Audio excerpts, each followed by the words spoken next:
A paz do Senhor para todos. Como vai a igreja do Senhor? Como você passou? Vamos aguardar os nossos irmãos entrarem, tá bom? Para a gente iniciar nosso estudo e falar um pouco, né, sobre mais uma das igrejas do Apocalipse, tá bom? E aqui a gente já tem a pastora, a Kézia, minha linda esposa, está aqui ao meu lado. Nós temos a nossa irmã Simone, entrou. A Thay, a Nora, também entrou, né? Graças a Deus. E vamos aguardar. A gente faz um chamado aos irmãos para pararmos agora um pouco, né? A gente precisa então parar para poder então aprender um pouco da palavra de Deus, tá bom? Portanto, é preciso a gente ter esse tempo consagrado, esse momento ao estudo, para a gente aprender um pouco mais, tá certo? Nós temos aqui a Leilane, nós temos o irmão Miguel, muito bem, irmão Miguel, irmã Leilane também, e assim a gente vai caminhando, vai prosseguindo, né? A gente está fazendo lives às sextas-feiras, certo? E eu acredito que é muito bom cada um em seu lar, em sua poltrona, né? Eu gostaria que os crentes agora, vou brincar um pouco, irmão, deixassem a TV, as novelas, que não tem tanta edificação, e agora vamos adentrar na palavra de Deus. Isso é um momento ímpar para mim, para você, para todos nós, tá bom? Portanto, irmãos, a nossa leitura de hoje está no livro de Apocalipse. Por favor, Apocalipse, eu vou no capítulo 3, versículos de 7 a 13, tá bom? Em nome de Jesus. Vamos lá. Diz assim o texto: ao anjo da igreja que está em Filadélfia, escreve: isto diz o que é santo, o que é verdadeiro, o que tem a chave de Davi, o que abre e ninguém fecha, e fecha e ninguém abre. Conheço as tuas obras, eis que diante de ti pus uma porta aberta e ninguém a pode fechar. Tendo pouca força, guardaste a minha palavra e não negaste o meu nome. Eis que eu faria aos da sinagoga de Satanás, aos que se dizem judeus e não são, mas mentem, eis que eu farei que venham e adorem prostrados a teus pés, e saibam que eu te amo. Como guardaste a palavra da minha paciência, também eu te guardarei da hora da tentação que há de vir sobre todo o mundo, para tentar os que habitam na terra. Eis que venham sem demora, guarda o que tens, para que ninguém tome a tua coroa. Ao que vencer, eu farei coluna no templo do meu Deus, e dele nunca sairá. E escreverei sobre ele o nome do meu Deus e o nome da cidade do meu Deus, a nova Jerusalém, que desce do céu, do meu Deus, e também o meu novo nome. Quem tem ouvidos, ouça o que o Espírito diz às igrejas. Muito bem, nós temos a irmã Candinha também, né? E outros irmãos que já entraram, tá bom? Mas, meus irmãos, igreja de Filadélfia, a gente percebe, precisamos entender, Filadélfia, ela ficava entre Sardes e Laodiceia, tá certo? Um polo aqui, outro polo aqui, e Filadélfia, tá certo? Como que um pouco mais no centro. E diante dessa realidade, o que é que Filadélfia representa? Eu tenho falado para os irmãos e vou repetir novamente: a era das igrejas, desde o século I até os nossos dias. E eu vou relembrar vocês, tá bom? Éfeso, lembra a igreja de Éfeso? Representa a era apostólica, que vai do ano 30 ao ano 100 depois de Cristo, lembra? A gente já bateu sobre isso. Depois Esmirna, a era dos mártires, foi do ano 100 ao 312 depois de Cristo. E Pérgamo era a era imperial do Império, em 313 a 590. Nós temos também a Tiatira, da Idade Média. Tiatira era uma das piores eras, a Idade Média, tá bom? Considerada então a Era das Trevas. Sardes vai do ano 1517 ao ano 1730, a Era de Sardes, tá bom? E representa a Era da Reforma. A gente bateu a Era da Reforma, tá? Quando Lutero, então, no seu auge, ele então trouxe as 95 teses e assim a gente bateu, né? E agora a Filadélfia. O que representa a Filadélfia, irmãos? A gente tem que entender um pouco isso aí. Filadélfia, então, representa a Era das Missões. Mas, antes da gente bater um pouco, a gente vai precisar, tá certo, entender o nome Filadélfia. Filadélfia significa amor fraterno, né? Ou amor fraternal. Eles tinham muito amor, tá certo? Deixa eu falar uma outra coisa para vocês. A igreja não era tão grande. Era uma igreja porte médio, talvez. E o que eles tinham era amor. Amor entre si, amor fraterno, amor pela obra e especialmente amor por Jesus. Nas recomendações que vamos ler daqui a pouco, vocês vão perceber que essa igreja ela não teve nenhuma reprimenda. Houveram duas igrejas que não tiveram reprimendas: Esmirna, tá certo, e Filadélfia, apenas. As outras 5, elas tiveram reprimendas, o Senhor repreendendo aquela igreja, tá bom? Mas Filadélfia é uma igreja do amor fraterno, tá bom? Um pouco de história para a gente se situar, não é? A cidade foi fundada em 138 a.C. por Átalo, rei de Átalo II, né? Rei de Pérgamo, também conhecido como Filadelfo, lembra desse nome, né? E isso. Nos tempos do Novo Testamento, Filadélfia fazia parte da província romana da Ásia. Os reis de Pérgamo transformaram Filadélfia em um posto avançado do seu reino, certo? Filadélfia fica no vale aos pés de várias montanhas, uma região montanhosa. A cidade foi devastada por um terremoto em 17 d.C.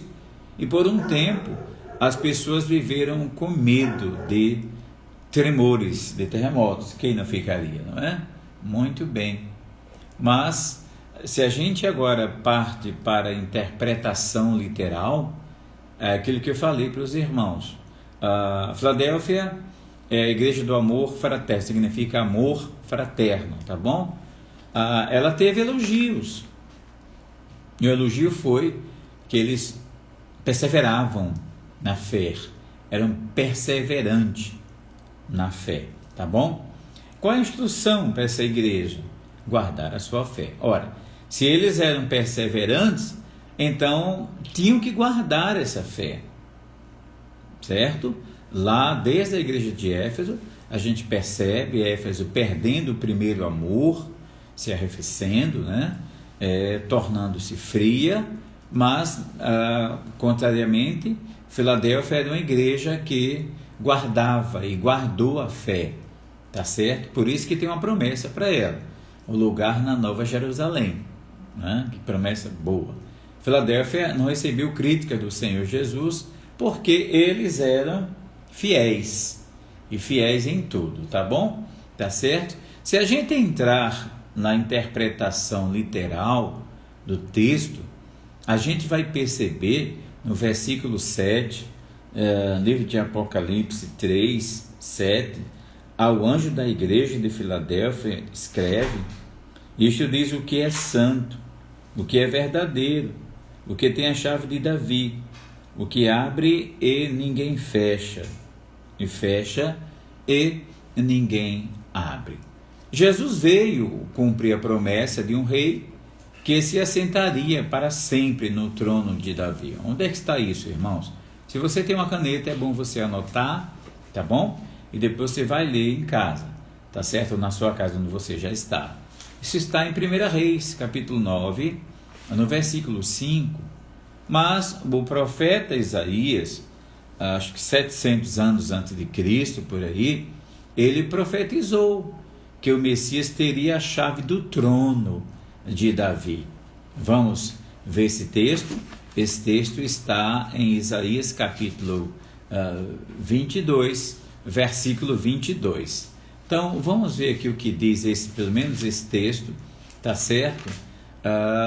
Porém sobre o seu ombro a chave da casa de Davi. Ele abrirá e ninguém fechará. Fechará e ninguém abrirá. Então perceba que o profeta Isaías, o profeta messiânico, ele de fato então profetizou sobre essa realidade. É por isso que o Senhor abre, tá certo, essa realidade para a igreja de Filadélfia, mostrando-se, tá certo, o que diz o texto, aonde da igreja escreve o que é santo. A gente sabe que uma das características do Senhor Jesus é santidade. Então aquele que é santo, ele não pecou, ele foi santo, sempre santo, continua sendo santo e não pecou, tá certo? Por isso então que o texto traz essa realidade. Quando a gente fala assim, abre e ninguém fecha, e que fecha e ninguém abre, está no versículo 7, é uma forma de porta aberta que ninguém pode fechar. No versículo 8, a gente vê o seguinte: conheço as tuas obras diante de ti, pus uma porta aberta que ninguém pode fechar. Olha a realidade aí, tá certo? Essa porta, ela está aberta. Quando o Senhor abre portas, ninguém de fato pode fechar. Então, se a gente voltar à questão de Filadélfia, sobre a era das missões, o Senhor Jesus abriu uma porta àquela igreja, e o amor daqueles irmãos, tá certo? Era o amor pela evangelização, era o amor pela obra. E eu quero falar para você que a igreja, ela não era uma igreja rica, não era uma igreja avantajada, não era uma igreja que todo mundo batia os olhos e queria estar nela. Era uma igreja simples. E às vezes as pessoas tiram as igrejas por seus prédios, por suas mansões, não é? Tiram as igrejas muitas vezes pelo número de membros que tem, a membresia que tem.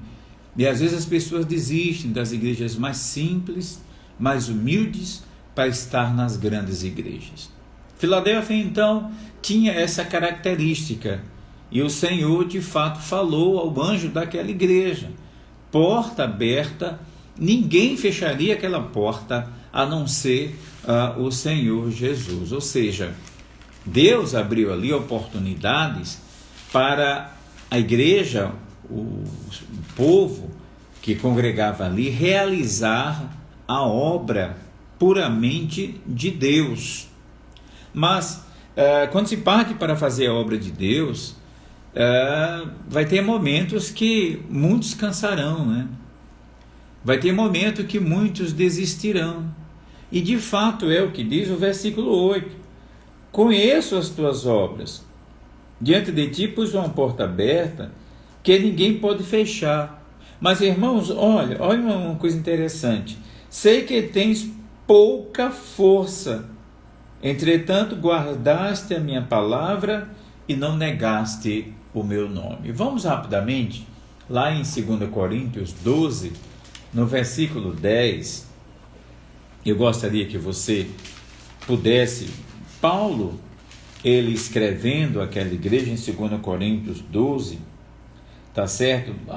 O versículo 10 que é o que eu quero, mas os irmãos, esse texto é muito rico. Diz assim a palavra de Deus em 2 Coríntios 12, 10. Pelo que sinto prazer nas fraquezas, nas injúrias, nas necessidades, nas perseguições, nas angústias, por amor de Cristo. Olha, irmãos, por isso que no culto eu falei, e sempre estou falando, né? Muitos estão cansados, ou todos estamos cansados, mas vamos deixar a obra, vamos abandonar a obra, vamos dar vazão ao cansaço, vamos ficar em casa apenas, vamos ficar no nosso sofá, na nossa linda TV, vamos ficar nos canais de TV a cabo apenas, ou vamos fazer esforço para sempre estarmos adorando a Deus, sempre estarmos em comunhão, no amor fraternal, que é o que significa Filadélfia. Esse, então, é a realidade que a gente precisa entender. Aparentemente, está certo, fraco, mas forte em Deus. Aparentemente, aquela igreja, ela se sentia fraca. Aparentemente, aquela igreja, está certo, era pequena, não era tão grande, como eu já falei, tão rica, tinham tantos recursos, mas era uma igreja que agradava o coração de Deus. Quando a palavra traz, tendo pouca força, e não negaste o meu nome, isso está no versículo 8, a gente de fato então pode visualizar e entender que isto, irmãos, é firmeza na fé. É firmeza na fé. E firmeza na fé tem aquele que teve um real encontro com Jesus. Porque tantas coisas nesse mundo tentam nos abalar, tanta coisa nesse mundo tenta fazer-nos desistir da obra de Deus, né? E a gente muitas vezes vai com tão pouca força e volta com tantas forças dadas pelo Senhor naquela noite, naquele dia, naquele momento. Então a palavra diz assim no versículo 8: tendo pouca força, não negaste o meu nome. Isto é firmeza na fé. Então aqueles irmãos, eles tinham firmeza na fé, tá certo? E é por isso que o nome, o significado da igreja era de fato amor fraterno ou amor fraternal. Essa é a realidade. Mas tinha um problema ali na igreja, como todas as outras, que também havia em Esmirna, né? A gente vê a questão dos judaizantes, um grupo de talvez falsos judeus, tá certo? Que queriam de fato então sempre eles queriam fazer com que os crentes da igreja não progredissem. E a palavra de Deus, ela diz aqui, tá certo? O texto, quando eu falei Esmirna, é Apocalipse 2:9. Você vai depois ver isso aí. Mas a gente percebe ainda no versículo 7 desse texto, tá certo? No 9, aos da sinagoga de Satanás, aos que se dizem judeus e não são, mas mentem, farei que venham e adorem prostrados aos teus pés e saibam que eu amo, tá certo? Diz a palavra de Deus, assim, que eu te amo. Então, esses judeus, esses falsos judeus, os chamados judaizantes, eles queriam fazer de tudo para dispersar. Eles queriam, tipo assim, quando se fala sinagoga de Satanás, é um grupo que estava dentro da igreja tentando combater a boa obra, a verdadeira obra, irmãos. Isto hoje existe em tantas igrejas. Pessoas que arregaçam as mangas, pessoas que querem trabalhar, pessoas que querem usar seus talentos, usarem seus dons, mas em contrapartida tem outros que não querem fazer nada disso e, além do mais, querem impedir que os outros façam. Essa expressão, prostrar-se a seus pés, tá certo? É uma expressão de humilhar-se, é uma expressão de pedir perdão. E o Senhor estava declarando essa realidade e isso de fato então iria acontecer. Ainda na interpretação literal, a gente percebe que tem o seguinte: haveria uma aprovação que haveria de vir sobre o mundo inteiro. Isso está no versículo 10, diz assim a palavra de Deus: visto que guardaste a palavra da minha perseverança, também eu te guardarei da hora da tribulação, que há de vir sobre todo o mundo, para provar os que habitam sobre a terra. A gente pode trazer essa interpretação, tá certo? Quando ele fala assim, provação, nós temos Mateus, uma profecia, ou um texto profético, lá em Mateus, no capítulo 24, 21, a grande tribulação, tá bom? Você vai perceber aí. Mas também a gente tem a realidade que o Senhor estava advertindo aquele povo, que na época de Diocleciano, um dos imperadores mais ferozes ali, tá certo? Mataria centenas ou milhares de pessoas, milhares de cristãos.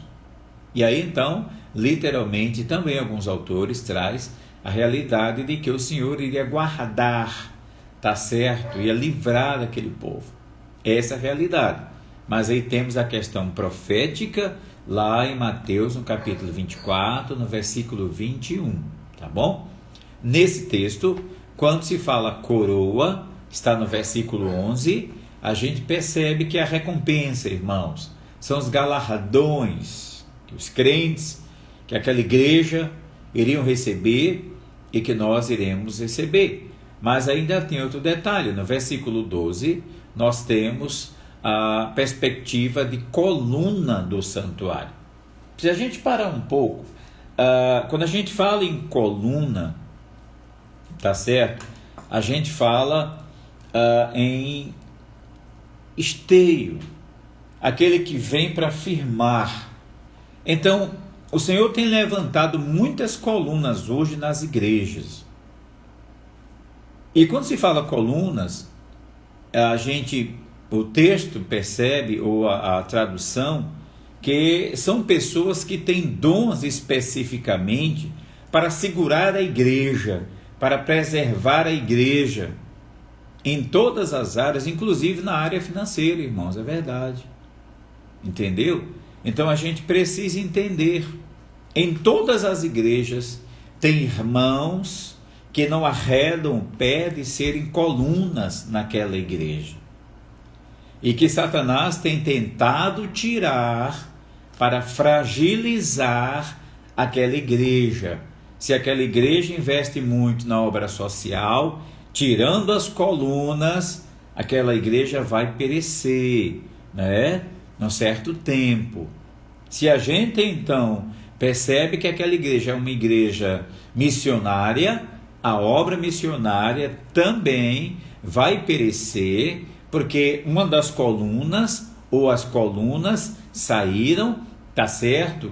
E aí então, quem vai sustentar? Entenda essa realidade. Quando se fala coluna, é apoio. Coluna é a forma de sustentar, e sustentar a obra de Deus. Essa é a realidade. E a minha pergunta para você é: você tem sido coluna na casa de Deus?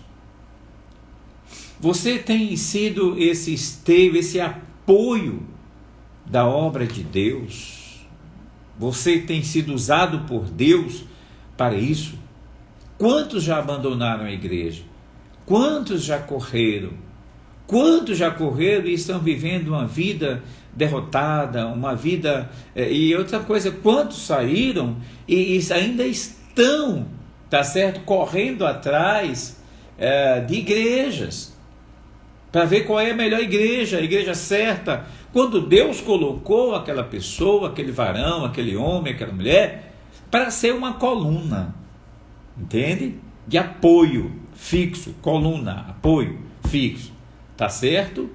Ainda na perspectiva da interpretação literal, a palavra diz: gravarei sobre ele. No versículo 12, a gente vê aqui o seguinte: A quem vencer, eu farei coluna no templo do meu Deus, de onde jamais sairá. Escreverei sobre ele o nome do meu Deus e o nome da cidade do meu Deus, a Nova Jerusalém, que desceu do céu da parte do meu Deus, e também o novo nome. Tá certo? Então, gravarei sobre ele o nome do meu Deus, Yahvé, o grande eu sou, o nome da cidade do meu Deus, a Nova Jerusalém, cidade celestial, e o meu novo nome, o nome então de Jesus. A gente percebe isso. Mas, saindo um pouco da interpretação literal, a gente percebe a interpretação histórica. Vamos adentrar um pouco na interpretação histórica, tá bom? Filadélfia representa o sexto período do cristianismo na Terra, quando a obra missionária começou a se expandir pelo mundo entre 1750 e 1900 depois de Cristo. Olha o que acontece nessa época. Veja só, tá certo? A igreja nessa época, irmãos, ela passou por vários avivamentos, tá bom? Vários avivamentos. E a gente traz alguns avivamentos, por exemplo, o movimento pietista, você que já leu sobre isso, né?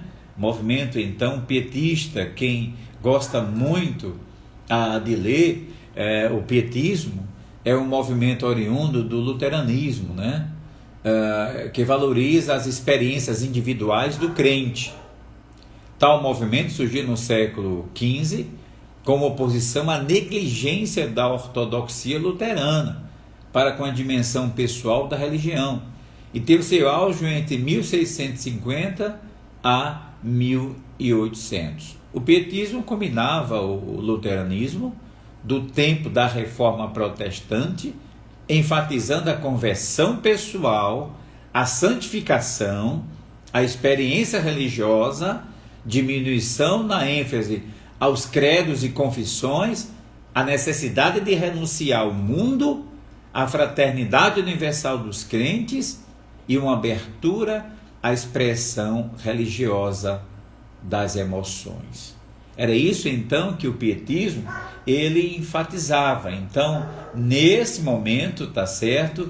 Nessa época, houve lá em 1700 o movimento pietista, depois houve o movimento dos morávios, tá certo? O movimento também metodista, aí surge a igreja metodista, tá bom? E aí vem, na década de 1750, os movimentos missionários, né?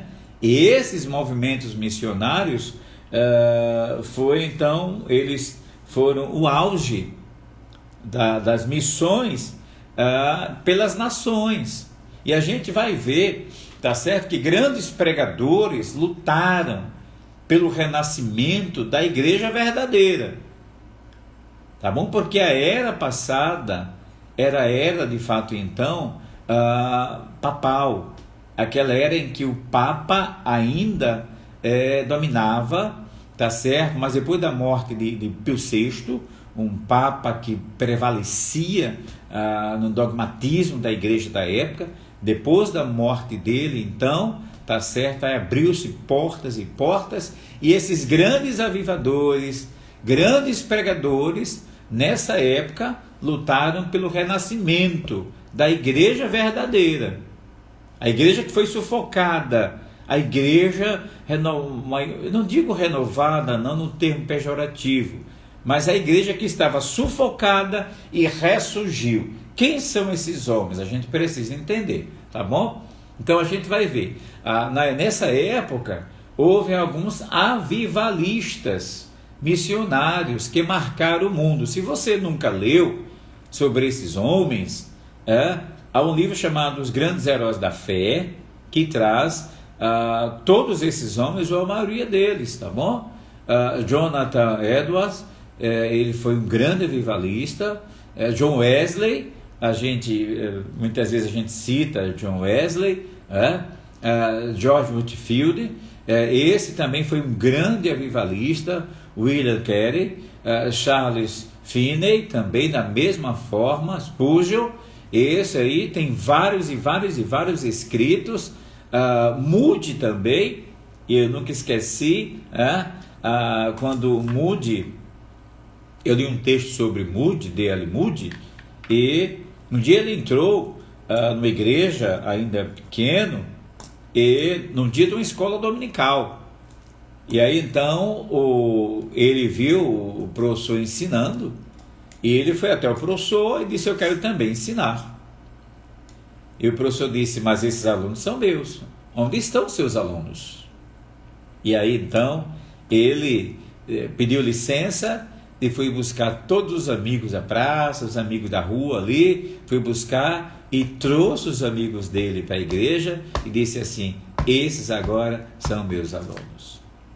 Que exemplo! Então foi um dos maiores avivalistas, sem falar em Hudson Taylor, o pai das missões no interior da China. Hudson Taylor, eu lembro que eu estudei sobre ele, quando ele foi para a China, a China dura, que até hoje é dura, mas imagina, lá atrás, ele começou a evangelizar, e ninguém dava ouvido a Hudson Taylor. E ele então, tão angustiado, um dia orou ao Senhor, e o Senhor respondeu para ele que ele deveria, tá certo, se vestir, deveria comer, deveria de fato então viver como aqueles moradores daquela cidade, daquela região. E então ele não teve outra coisa, ele se vestiu completamente como um dos moradores, começou a comer com os moradores, botou aquela roupa, aquele chapéu imenso dos moradores, e aí começou agora a fazer missões. Às vezes a gente não quer descer do nosso pedestal, né? A gente acha que tem que ser assim, ter assim quando Deus de fato tem outro propósito. Então, foi quando de fato missões, ela eclodiu. E eu digo uma coisa para vocês, irmãos: Satanás e seus anjos, eles tentam sufocar a igreja, para a igreja não fazer missões. Eles tentam sufocar a vida pessoal, a vida individual, a vida coletiva da igreja, para a igreja não fazer missões. Se a gente de fato então não tivesse tido ajuda dos missionários americanos, eu não sei como a gente teria a Igreja Batista do Centenário. Eles chegaram em 1984, tá certo? E pregaram de uma forma, num movimento tremendo, trouxeram os dólares, né, na época, e construíram aquele salão, apesar de ter deixado inacabado, mas eles só fizeram levantar as colunas, botou o telhado e fez aquela parte de trás, e nada de reboco, só fez o básico, e o restante foi com a gente. Eu lembro como hoje, entendeu? E a gente percebe essa realidade. Portanto, eu gostaria de dizer que nessa época, e é por isso que o Senhor exalta a igreja de Filadélfia, essa época, essa era da igreja é a era de missões internacionais, missões de uma forma geral, irmãos. Por isso então que o nome da igreja é amor fraternal, amor fraterno. Eles tinham amor pela obra. Eles eram poucos, não eram tantos, eles não eram tão ricos, mas eles tinham amor pela obra. Essa é a realidade, tá certo? Na interpretação moral, era uma igreja abençoada. Por que era uma igreja abençoada? Porque era uma igreja que era fiel ao Senhor. Não importa o que aconteça, e apesar das dificuldades, ela se manteve fiel a Deus, fiel ao Senhor. Eu me pergunto hoje, com tantas dificuldades e tantas lutas, eu já falei isso agora há pouco, muitos desistem tão facilmente. Agora há pouco na pandemia, quantos desistiram de ir à igreja? Ou às igrejas? Não é? Quantos ainda não foram desde março à casa de Deus? Talvez se fosse a era de Filadélfia, eles não participariam de Filadélfia. Estariam participando talvez de Éfeso, a igreja do arrefecimento do amor. Perdeu o primeiro amor. Mas é preciso então a gente entender, irmãos, a igreja era abençoada, apesar de serem pobres, não tão ricos, mas era uma igreja abençoada. Por quê? Porque era uma igreja fiel, não importava, não é? Ou não importa o que aconteça, e apesar das dificuldades, tá certo? Igreja é um lugar de compartilhar amor. Igreja é um local da gente então deixar ser levado pelo amor de Deus. Se a gente não ama, a gente deixa a igreja sem amor.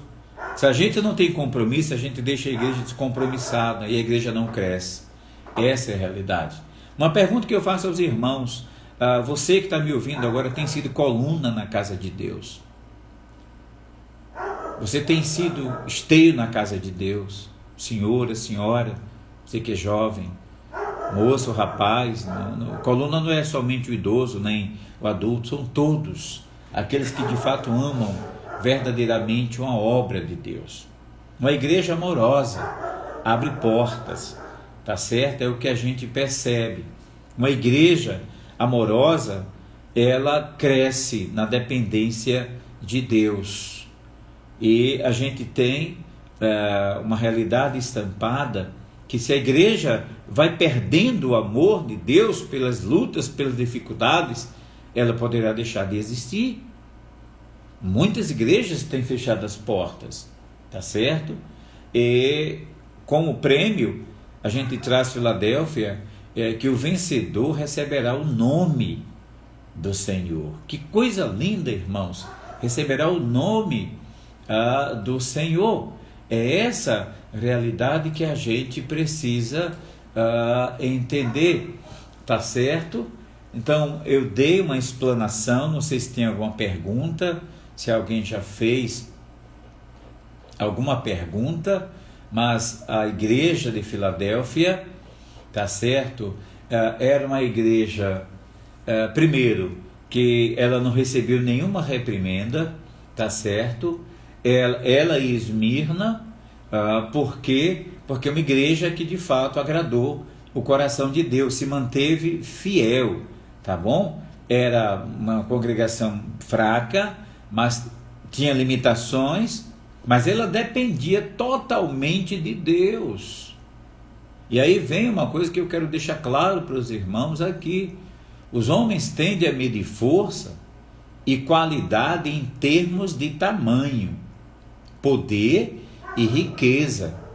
Jesus vê as igrejas de forma diferente, irmãos.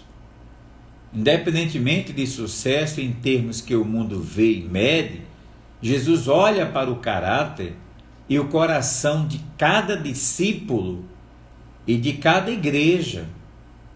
Ele sabe muito bem quem pertence a Ele. Ele sabe muito bem quem serve verdadeiramente a Ele. A gente precisa entender essa realidade. Portanto, a igreja de Filadélfia é a igreja do amor fraterno. A igreja que foi aprovada por Deus e não teve nenhuma repreensão, tá certo? Essa é a realidade que a gente pode conceituar. Por quê? Porque a palavra diz: tendo pouca força, não negastes o meu nome. O cerne está aí, certo? Tendo pouca força, você não negou o meu nome. A gente pensa que os crentes são super crentes. A gente vê um crente dando glória a Deus, aleluia, e a gente acha que ele não passa problemas, a gente acha que ele não passa dificuldades, a gente acha que ele não passa lutas, mas passa luta. Eu lembro de um irmão na igreja que ele era o primeiro que chegava na igreja, muito bem aplicado, era um esteio na nossa igreja, faz um pouco de tempo isso aí, e ele chegava, se tinha culto de oração, ele abria a igreja, não esperava pelo zelador, ele abria a igreja, fazia tudo, esperava sentado a igreja, um pastor, e ele sempre foi dado a obra. Mas um dia, irmãos, esse irmão chegou, abriu a igreja no culto de oração, e quando eu cheguei, ele estava com a face no chão chorando. Eu iniciei o culto, ele estava chorando. E quase terminando o culto, ele estava chorando. E quando eu estava terminando o culto, eu disse: eu quero orar pelo irmão fulano de tal. E ele levantou com os olhos inchados, as lágrimas correndo pela cerâmica. E ele disse: pastor, posso dar um testemunho? Eu disse: pode. Ele disse: pastor, antes de vir para a igreja, se Deus não fosse comigo, eu ou estaria no pronto-socorro ou estaria morto. Porque à tardinha eu estava dormindo e tive um sonho que minha mulher fervia uma chaleira, né? Na época chaleira, né? De água fervente, e no sonho ela estava pronta para derramar nos meus olhos, no meu rosto. E naquele momento do sonho, quando eu abri os olhos, ela estava literalmente com a chaleira para me queimar todinho. E dei um salto da cama e a água caiu na cama todinha, quente, fervendo. E é por isso que eu estou aqui. Passei uma tribulação, mas eu venci. E hoje eu me pergunto, irmãos, aquele irmão era esteio na igreja. A mulher não era crente, ele orava dia e noite, ele pedia, ele intercedia pela mulher dele, pelos filhos. E a minha pergunta é: será que Deus abandona um esteio? Será que Deus abandona um crente fiel? Será que Deus abandona um homem ou uma mulher de Deus? Na história bíblica, Deus nunca abandonou um homem e uma mulher de Deus. Está certo? Muito bem. A expressão que a gente vê aqui, deixa um momentinho só que o Rosenberg Corrêa aqui está trazendo alguma coisa aqui, tá bom? Hoje muitas igrejas têm abandonado o antigo evangelho por outro evangelho.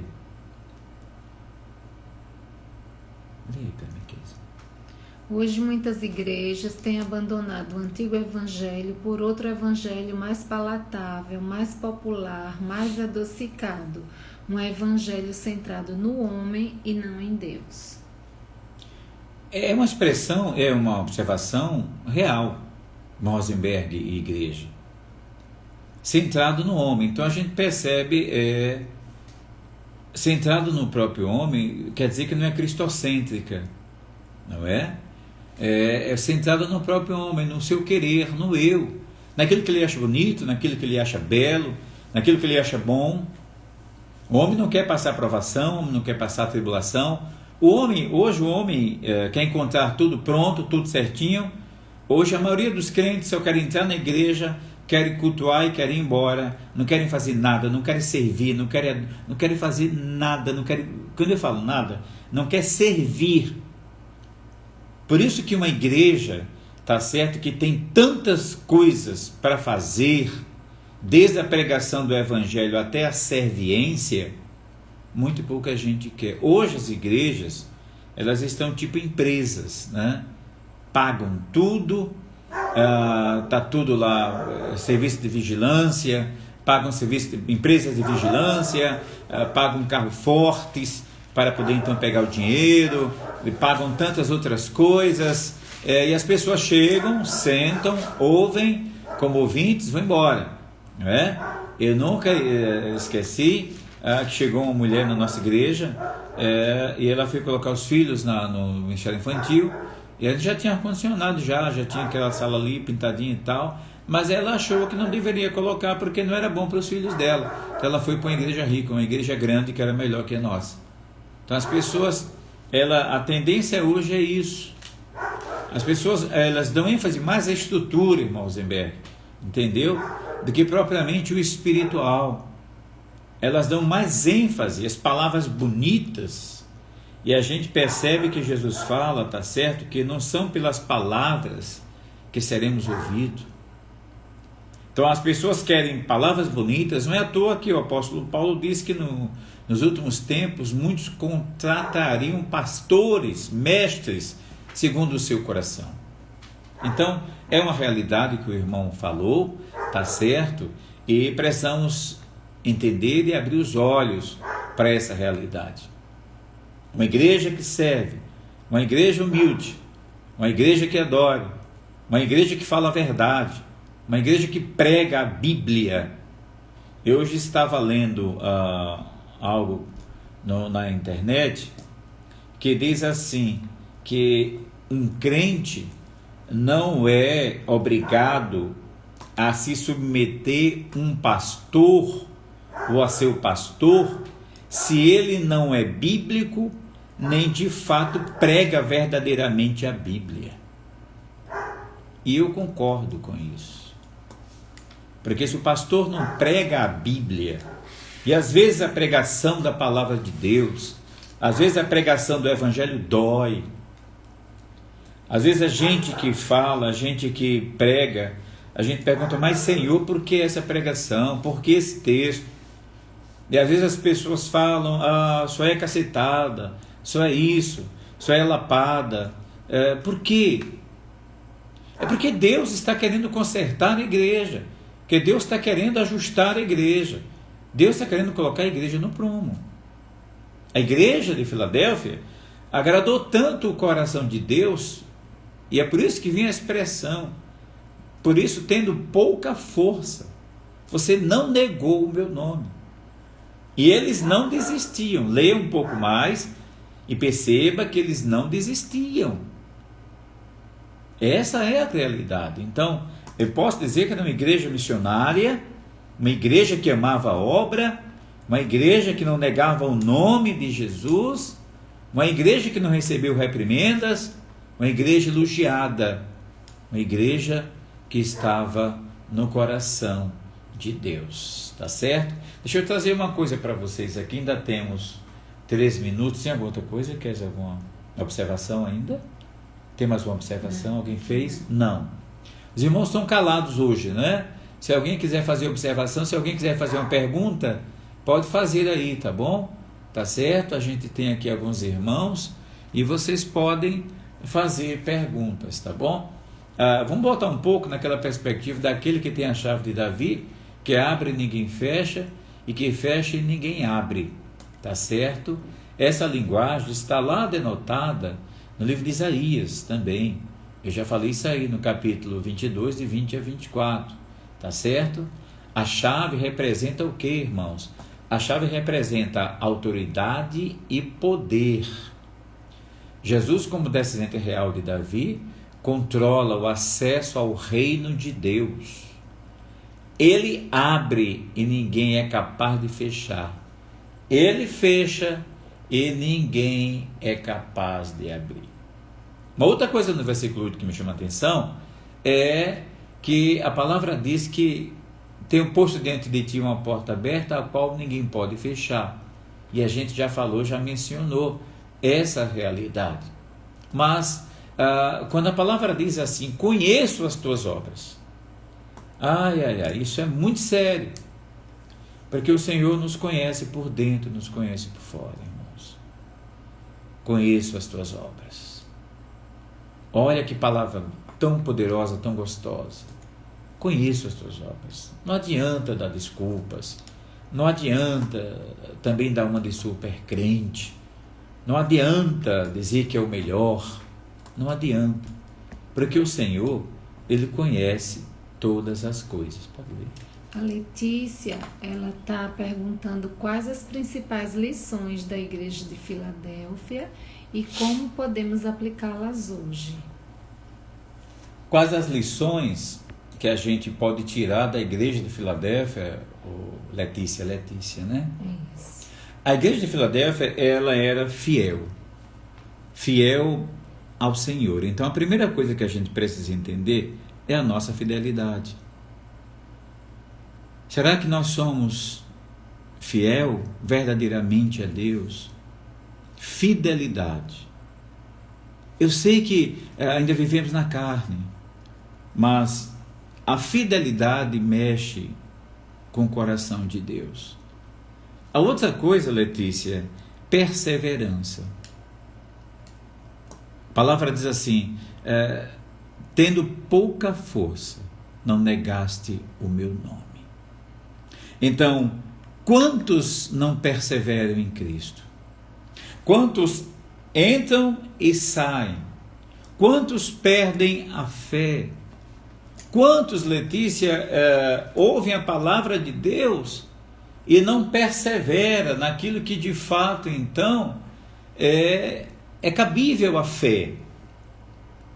Então, tendo pouca força, você não negou, ou seja, você perseverou, você está aqui porque você perseverou. Essa é uma característica preponderante dos crentes, está certo? Para a nossa atualidade, daquela época para a nossa atualidade. A outra coisa vem no nome, né? É o amor fraterno, a forma de amar a Deus, a forma de amar a obra de Deus e a forma de amarmos uns aos outros. Essa é a realidade que a gente então precisa entender. Então a pergunta é, como vai a sua forma, a minha forma, a nossa forma de amar?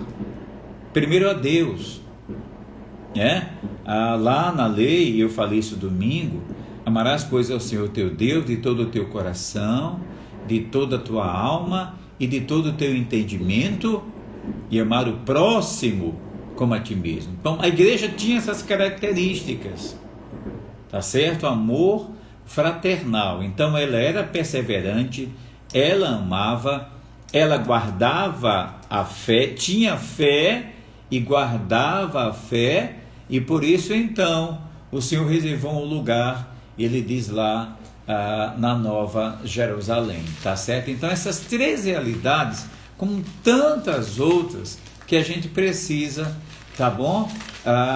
Entender. O irmão fez uma outra colocação aqui. O irmão Rosenberg diz: a porta da salvação foi e ainda está aberta. Jesus alertou para o perigo das pessoas encontrarem a porta da salvação fechada. Ler Lucas 13, de 24 a 28. Que fala sobre a porta estreita, né? E a porta larga. A porta larga. É possível uma pessoa encontrar a porta fechada? Ele indaga. Que tipo de pessoa, Rosenberg? Uma pessoa que não tem Jesus? Ou uma pessoa que tem Jesus e vai encontrar essa porta fechada? Esse é o problema, entendeu? Porque o reino messiânico, quando Jesus Cristo veio, tá bom? O que Isaías fala, que ele é a porta, ele veio para inaugurar o reino messiânico, tá certo? A gente percebe que Davi foi um rei que prevaleceu em Israel, que trouxe autoridade para Israel na forma bélica e tudo mais.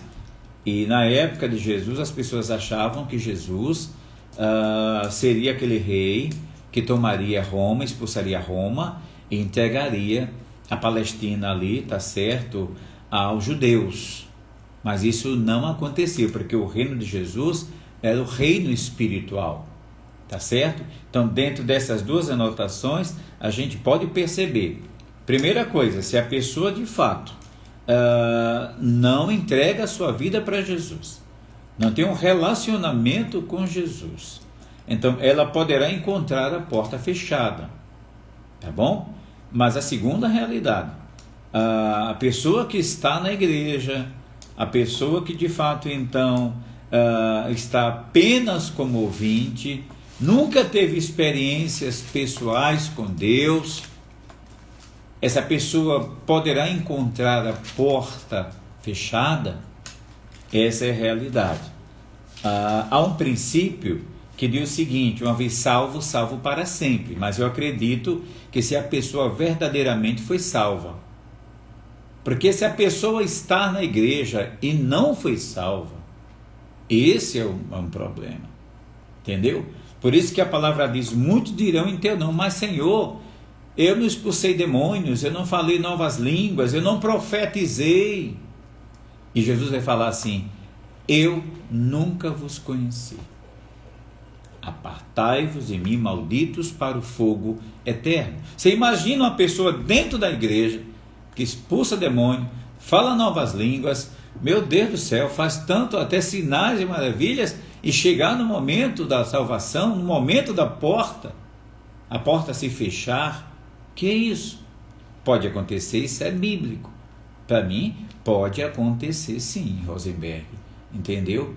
Então, o reino messiânico é o reino de fato espiritual, onde ele veio inaugurar, tá certo? Você percebe que na época imperava ainda parte do judaísmo, e é por isso que os judaizantes, a tendência deles era bagunçar as igrejas, tá bom? Com normas, doutrinas de judeus que já tinham estado lá na lei, lá no passado. Isso é um problema, mas eles vinham bagunçar, a gente percebe isso.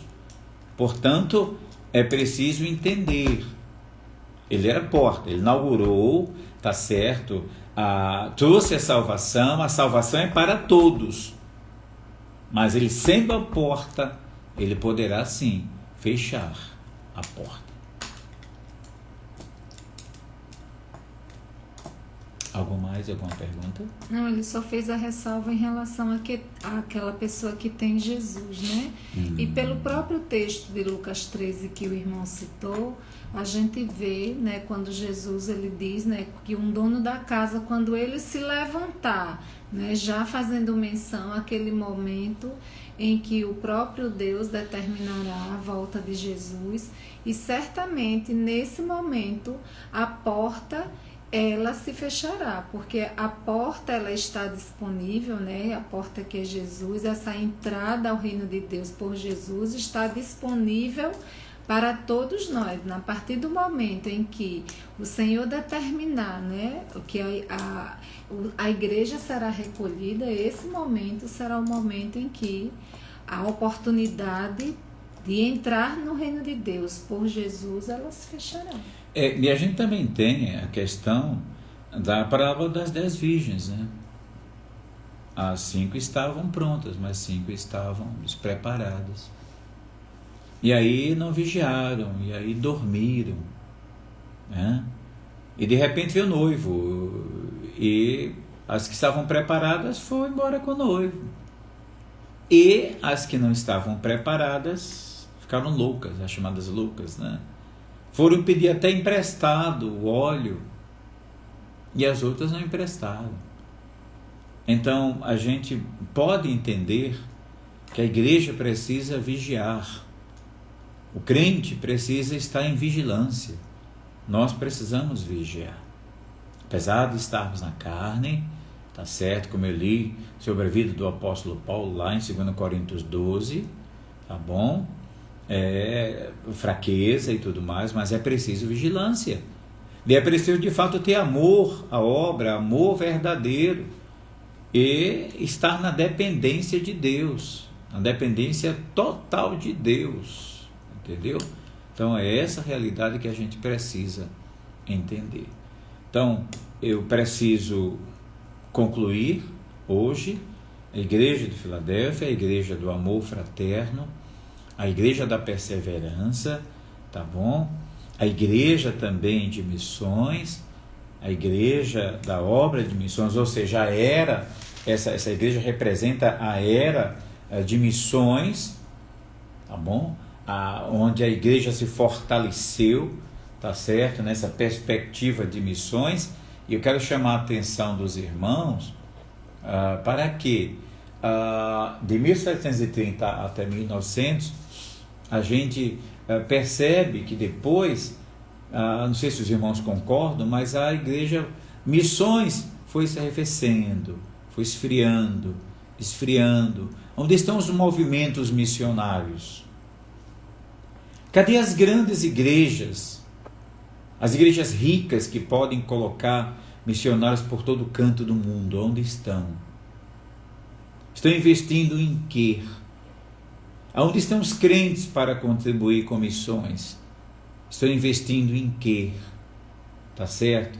Eu estava lembrando hoje eu fui no supermercado ver se encontrava alguma coisa barata, acostumado a comprar carne no precinho.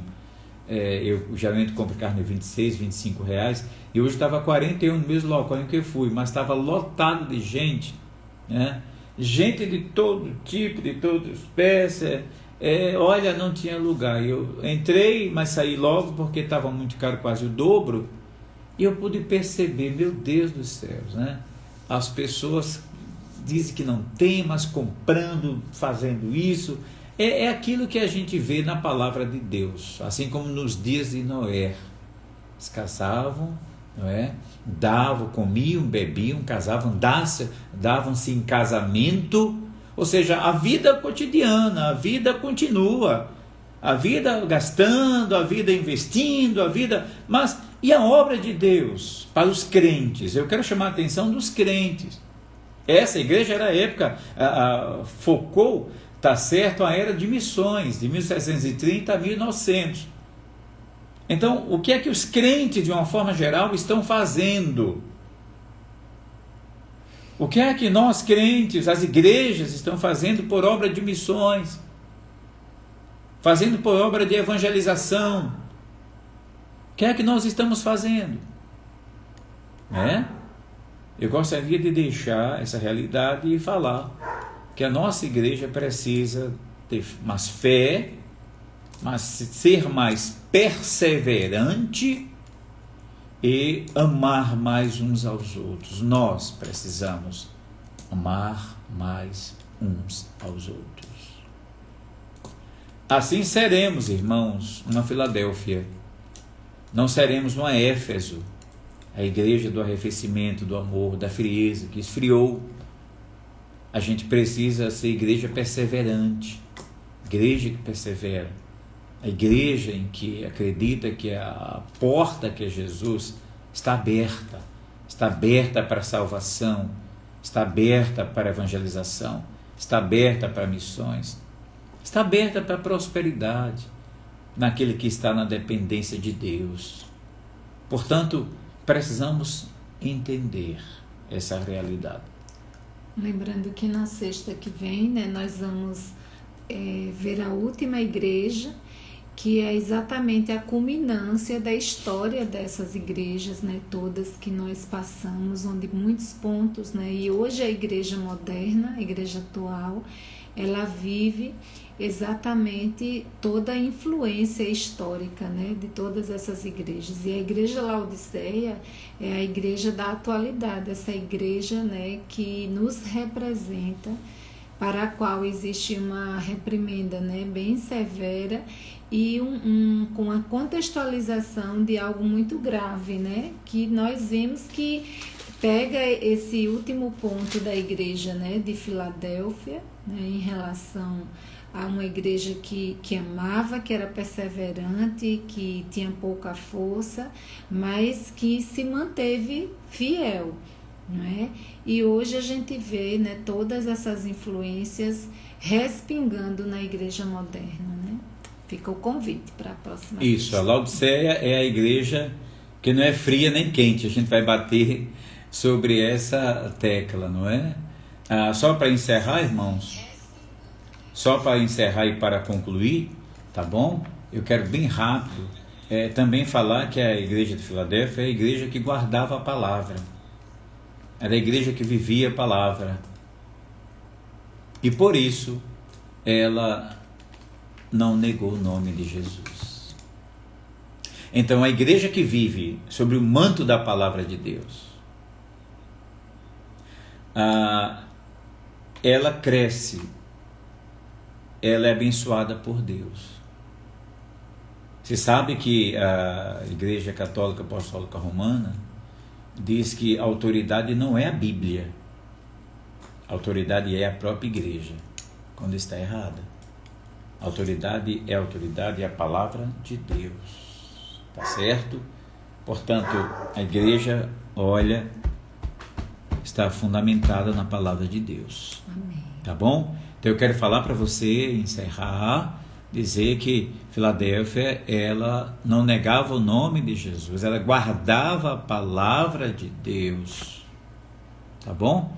Eu gostaria de orar com vocês nesse momento. Muito bom, tá bom? Estarmos juntos. O Rosenberg colocou uma coisa aqui. Que estamos vivendo a era da Filadélfia junto com a era de Laodiceia. Justamente. Tá bom? E a gente vai bater muito mais na Laodiceia, porque Laodiceia tem mas muita coisa mesmo para bater, irmão Rosenberg. Tá bom? Talvez a gente ultrapasse o nosso tempo muito na próxima sexta-feira. Tá certo? Deus abençoe vocês. Obrigado aos irmãos que estiveram conosco. A paz do Senhor. E na sexta-feira vamos falar sobre a igreja de Laodiceia. E a igreja de Laodiceia diz assim no versículo 16, no capítulo 3, versículo 16. Assim, porque és morno e não és frio nem quente, eu te vomitarei da minha boca. Olha que coisa horrível. Tá bom? Mas deixa isso para sexta-feira, em nome de Jesus. Vamos orar nesse momento. Pai, somos gratos pela tua palavra, somos gratos pelos ensinamentos, somos gratos pelo teu amor, somos gratos por cada irmão que esteve conosco, por aqueles que deveriam estar e não puderam. Que o Senhor esperte e que o Senhor dê esse ânimo, Senhor. Amém. Abençoa cada casa, cada lar. Abençoa a minha casa, meu lar, a minha vida, a vida de minha esposa, meus filhos, a vida da tua igreja, a vida dos teus servos, cada família, Senhor. Nos dá uma noite maravilhosa, uma noite na tua presença. Fica conosco, Senhor. Somos gratos por tudo. Em nome de Jesus. Amém. Quero informar os irmãos que vamos ter culto normal, tá bom? No próximo domingo, culto normal às 18 horas, em nome de Jesus. A paz do Senhor para todos. Deus os abençoe em Cristo Jesus. Amém. Quantos irmãos entraram, hein? Não sei ao todo, né?